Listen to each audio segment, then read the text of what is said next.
Hello, my name is Simon and welcome to the Retro News Roundup. To start this episode, how about the setting of a new world record when it comes to the price paid for a retro game? Namely $1.6 million, and it's for a copy of Super Mario 64. Yeah, really. A pristine copy, but still.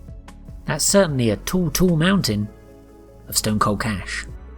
And in vaguely related news, researchers from the University of Maryland have created a robot hand that can play Super Mario Bros. Maybe I'll give this automaton a segment on the show. What do you think of that change, Garth? We fear change.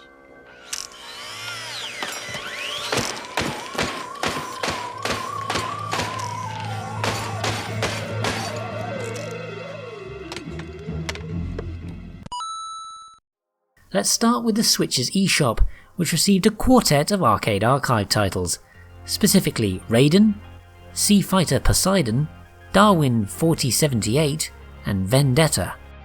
Then there was a trio of SNES titles available to play via the Nintendo Switch Online service: Jelly Boy, Claymates, and Bombuzal. More excellent trolling from Nintendo here. In comparison, the PS4 received a quartet of Arcade Archive titles via PSN: Sea Fighter Poseidon, Earth Defense Force, Darwin 4078, and Vendetta. Cotton Reboot also landed on the Switch and PS4 in physical and digital form. Next, there were two releases for the Evercade, namely the Worms and Indie Heroes collections. One new cart was also announced for the retro-focused handheld last month, namely Renovation Collection 1, which will bring 12 16-bit games from Japanese publisher Telenet and its US subsidiary Renovation. That'll arrive in early 2022.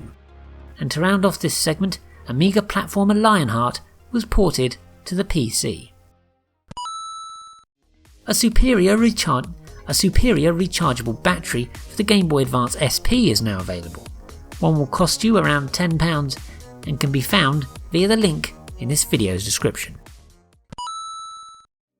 The Commodore 64 received 5 new titles last month, 3 being ports of Atari 2600 games: Freeway, Fast Food, and Taz. The other 2 were Hell 1983 Part 2 and Plekthora. The C64's rival, the ZX Spectrum, got 3 new releases in comparison: The Doom of the Pond, Pillars, and Italia 1944.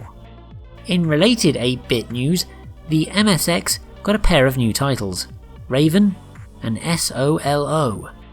Next, there were 2 Amiga games: Project Quest Chapter 1 and Bean vs. the Animator.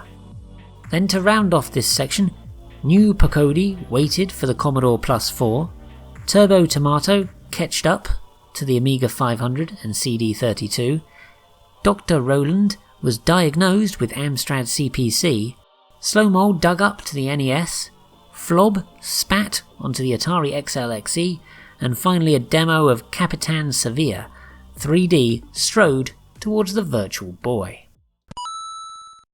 A development cart for the unreleased Game Boy Advance game Mechanica was found last month, but there's no sign it'll be dumped online just yet.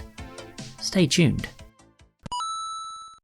4 English language fan translations were completed last month: Renegade for the NES, Iru on the PlayStation, Tomato Adventure for the Game Boy Advance, and finally prototype N64 game Dobutsu Bancho.